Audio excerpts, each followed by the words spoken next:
नमस्कार, म गगन श्रेष्ठ।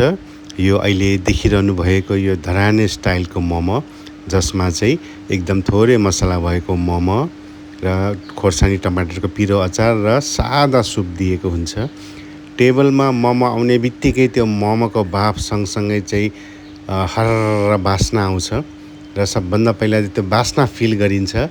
पाकेको प्याज, किमा, बोसो, अदुवाको बास्ना र त्यसपछि त्यो मोमोलाई मुखको छेउमा लाँदाखेरि पनि त्यही बास्ना फेरि रिपिट हुन्छ र त्यसपछि त्यसलाई थोरै अलिकति मात्रै अचारमा डुबाउने। धेरै डुबायो भने फेरि त्यसले ओभर पावर गर्छ र थोरै डुबाएर मुखमा हालेर बिस्तारै बिस्तारै चपाउँदै जाँदाखेरि त्यो पाकेको प्याज, बोसो, अदुवा, मासुको किमाको बास्ना फेरि आउँछ र किमा चाहिँ एकदमै पेस्ट हुनु हुँदैन, अलिकति चपाउने किसिमको हुनुपर्छ र त्यो चपाउँदै जाँदा एक किसिमको स्वाद चाहिँ मुखमा रहिरहन्छ। निलिसक्दा पनि स्वाद मुखमा रहिरहन्छ।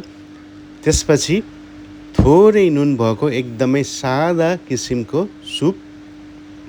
यो सुप चाहिँ सिप गरिसकेपछि मुखमा अघि भएको हाम्रो अलिअलि भएको खोर्सानीको अलिअलि पिरो स्वाद र मोमोको रहेको स्वादले सबैलाई पखालिदिन्छ र पखालेर चाहिँ हामी त्यो सुपलाई निल्छौँ।